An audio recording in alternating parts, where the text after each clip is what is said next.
धर्म हमको स्वाधीन करता है। धर्म के आदि में, मध्य में, अंत में स्वद्रव्य होता है।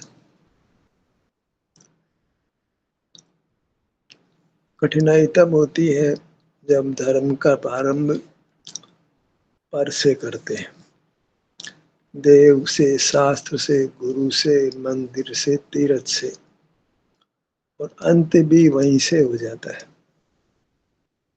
यही देखा जा रहा है प्राय प्राय सभी धर्मों में। धर्म का आदि में, मध्य में, अंत में दूसरा ही खड़ा होता है, अपनी मूर्त नहीं होती है। हमारे ध्यान सत्र के आदि में, मध्य में, अंत में हमारी मूर्त होती है। कोई देव नहीं, गुरु नहीं, शास्त्र नहीं, कोई मंदिर नहीं, कोई तीर्थ नहीं। हम पराश्रय छोड़ने का प्रयत्न करते हैं, करने का नहीं, अपना आश्रय करने का प्रयत्न करते हैं।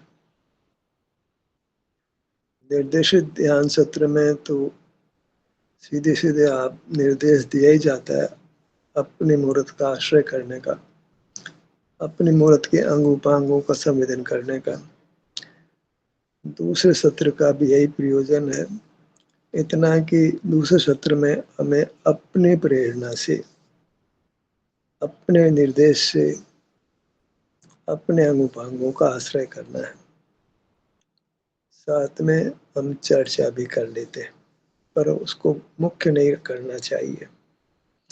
उसको मुख्य करेंगे तो फिर वही पर मुख्य हो जाएगा। हमें पर को मुख्य नहीं करना है, अपनी मूर्त उर्ध रहे इस बात का ध्यान रखना है, और सब बातों को महत्व नहीं देना है। कोई भी घटना घटे बाहर में, कोई भी चर्चा हो, उसको उपेक्षित कोटि में रखना है, हे कोटि में रखना है। अपनी मूर्त को उपादेय कोटि में रखना है।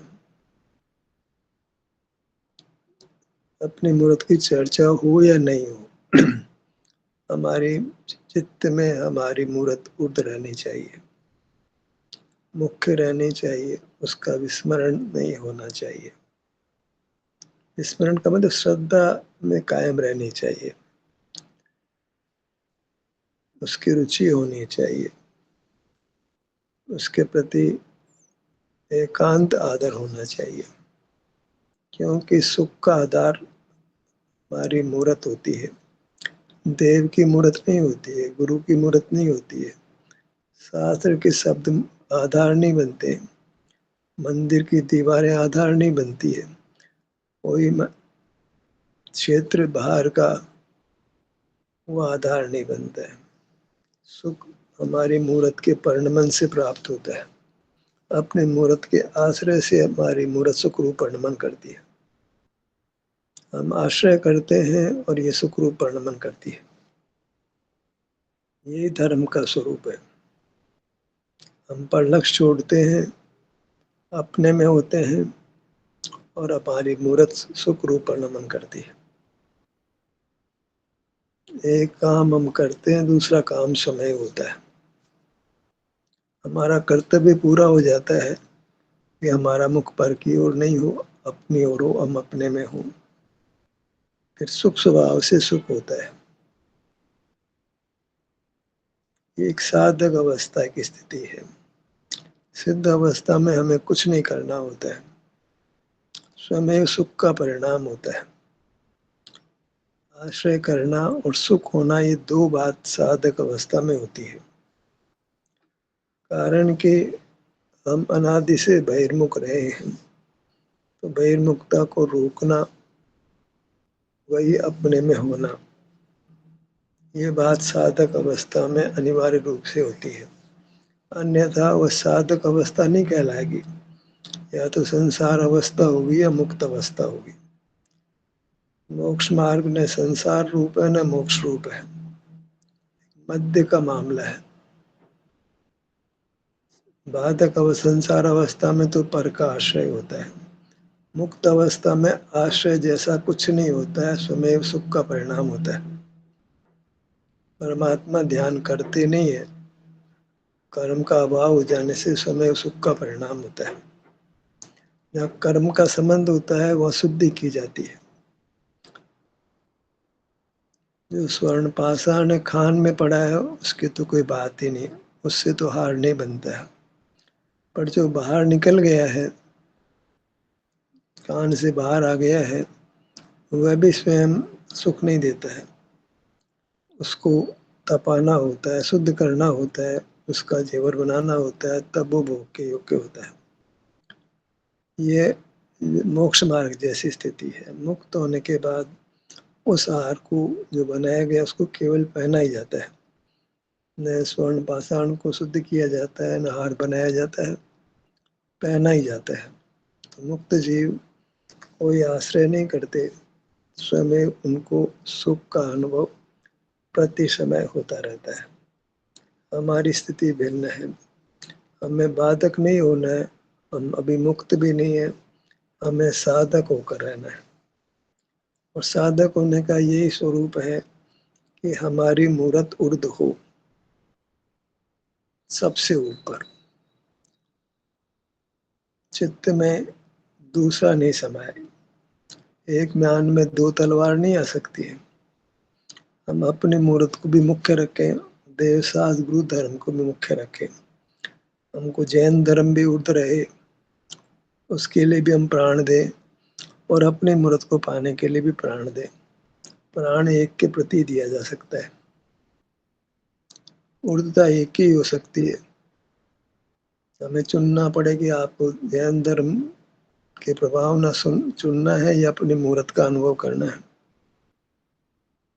तो योग यही होगा कि हम अपनी मूर्त का अनुभव करें, जैन धर्म की प्रभावना में नहीं पड़े, धर्म की प्रभावना में नहीं पड़े। धर्म की प्रभावना पर में की जाती है। मोक्ष मार्ग अपनी प्रभावना से होता है, अपनी मूर्त की प्रभावना से होता है।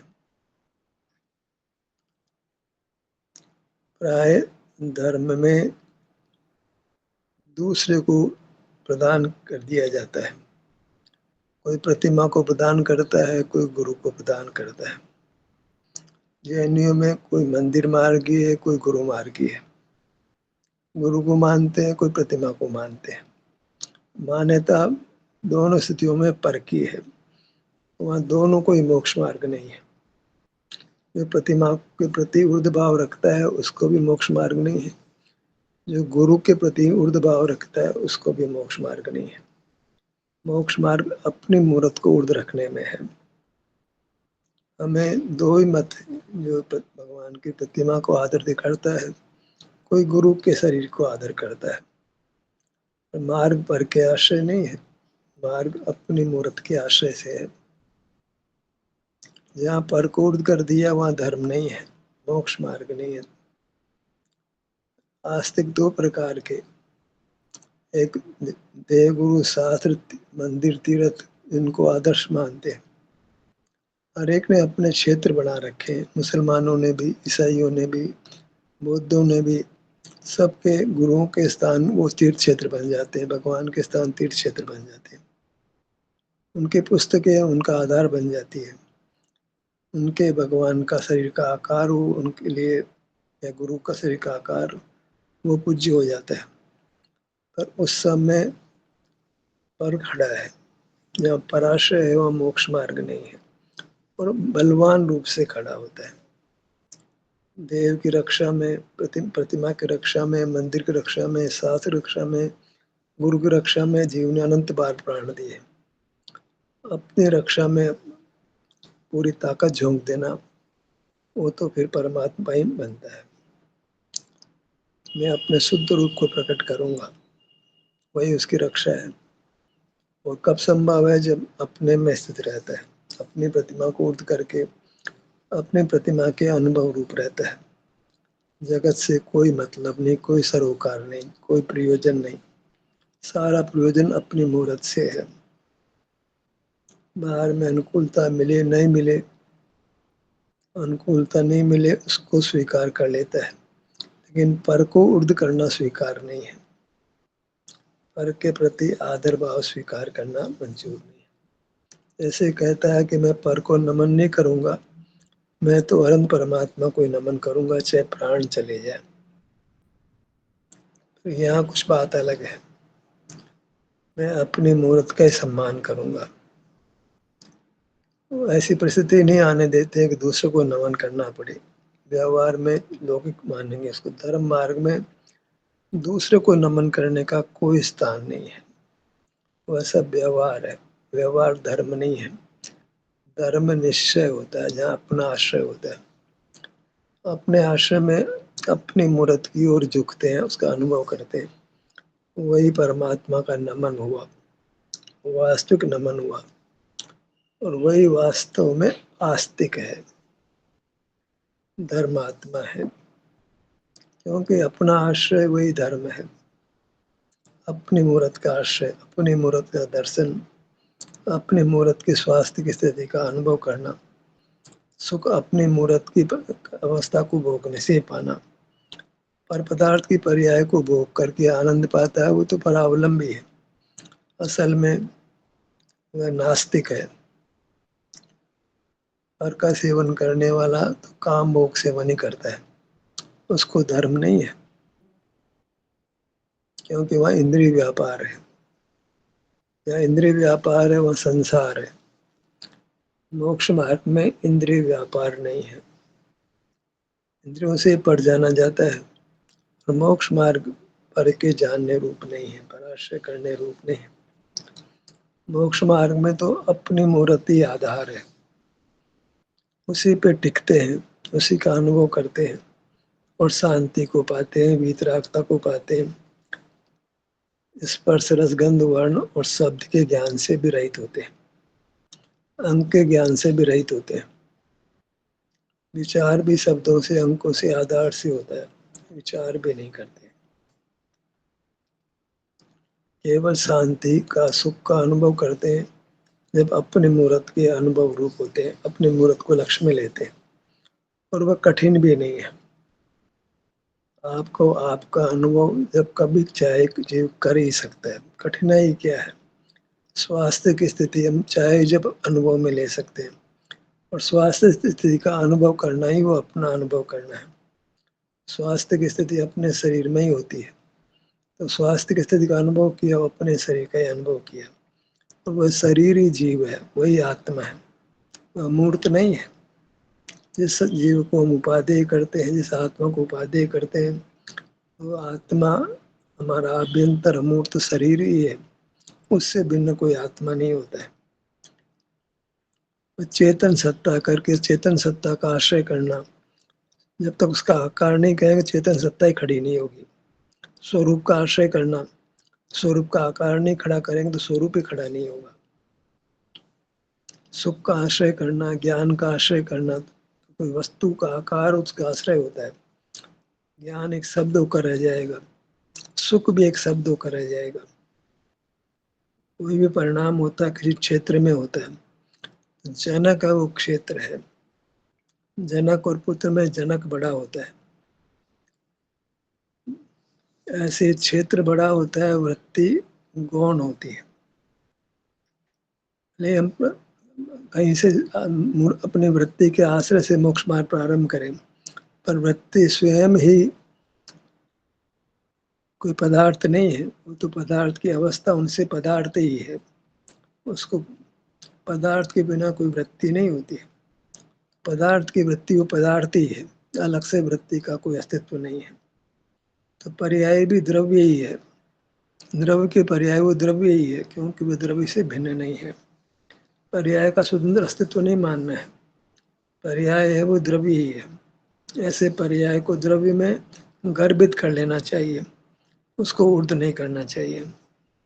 द्रव्य है वह पर्याय जरूर है, पर अकेली पर्याय कहीं नहीं हो सकती।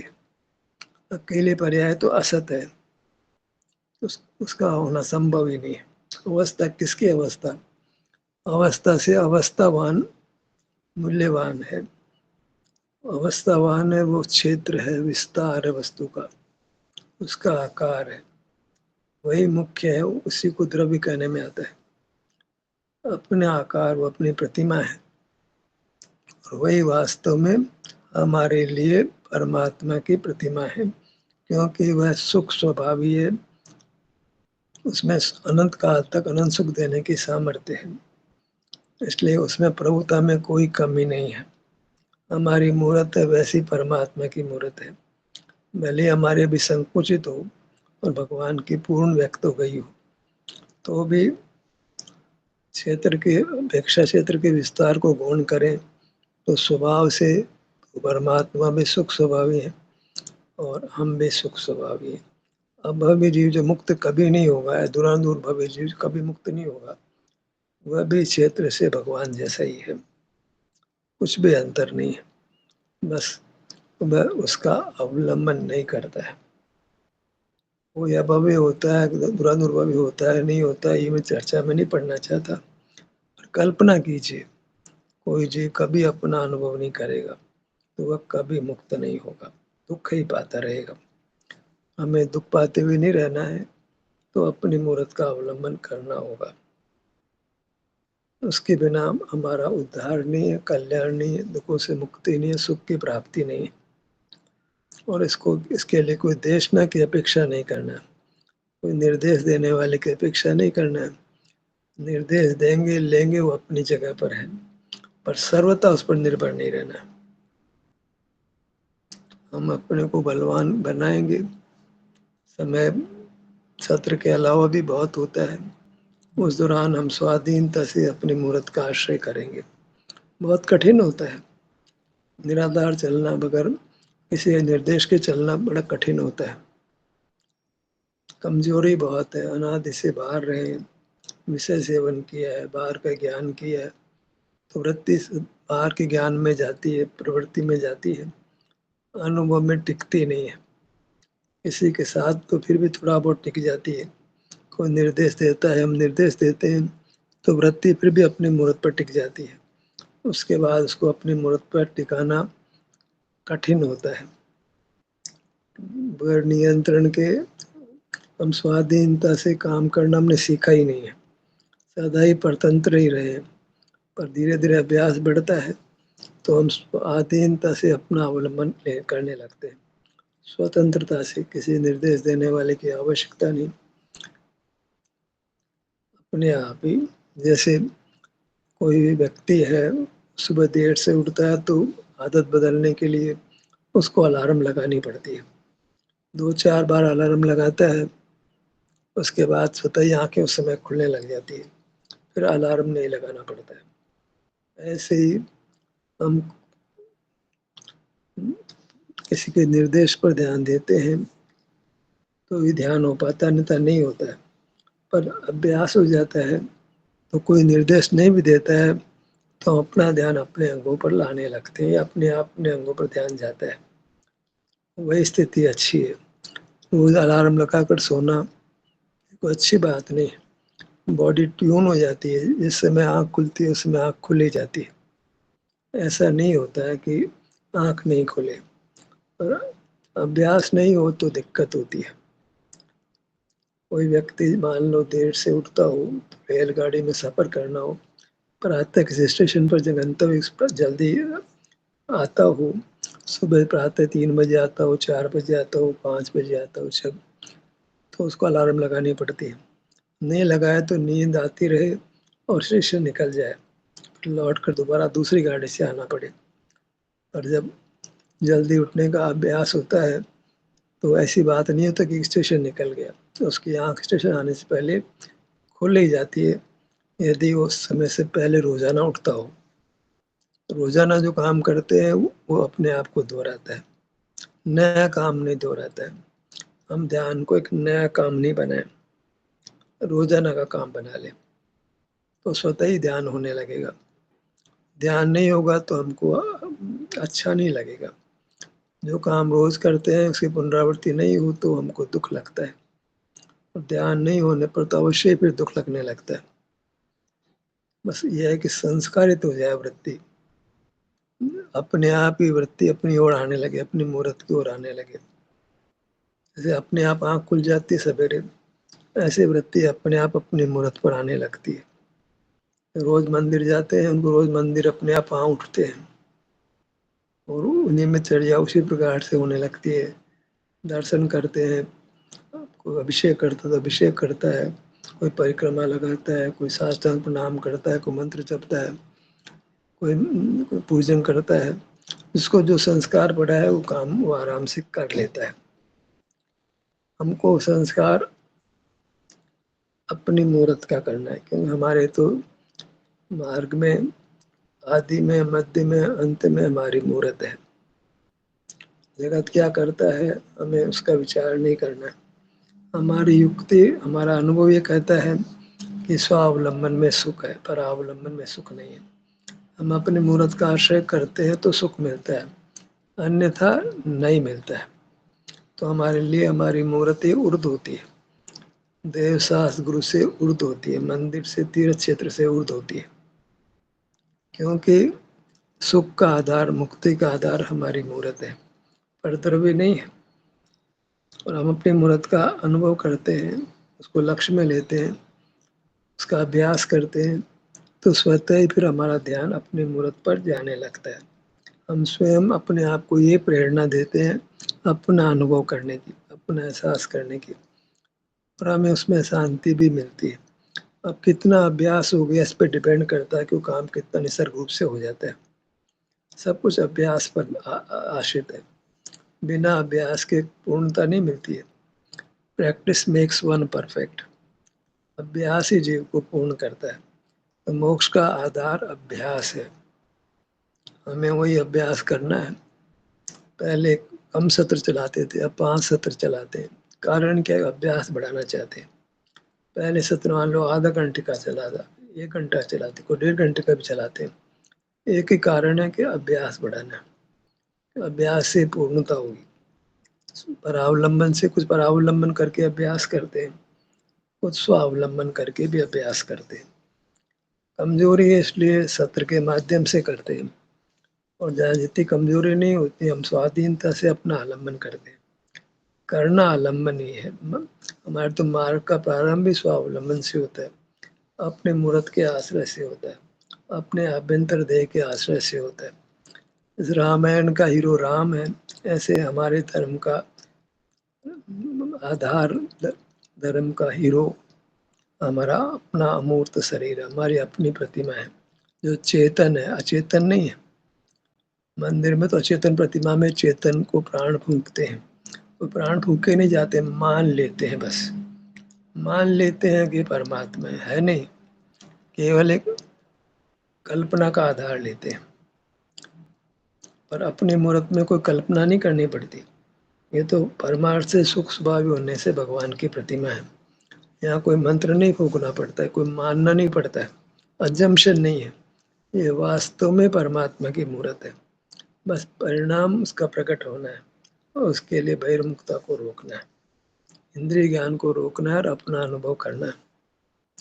अपने स्वास्थ्य की स्थिति को अनुभव में लेना है, अपने मूर्त को अनुभव में लेना है, तो कर्म का आवरण मिटता है, और हमारी प्रतिमा व्यक्त रूप से भी परमात्मा हो जाती है। सब कुछ अच्छा हो जाता है, बंधन समाप्त हो जाता है। हमारा मूल स्वरूप क्षेत्र से, परिणाम से, दोनों से हमको प्राप्त हो जाता है। वही हमारा धर्म का पूर्णता है। आदि में, मध्य में, अंत में हमारी प्रतिमा ही जयवंत रहती है। हम उसी की जय जयकार करते हैं, उसी के महिमा लेते हैं, उसी का अनुभव करने का प्रयत्न करते हैं। ये सत्र यही समाप्त होता है। आपकी सहभागिता के लिए धन्यवाद।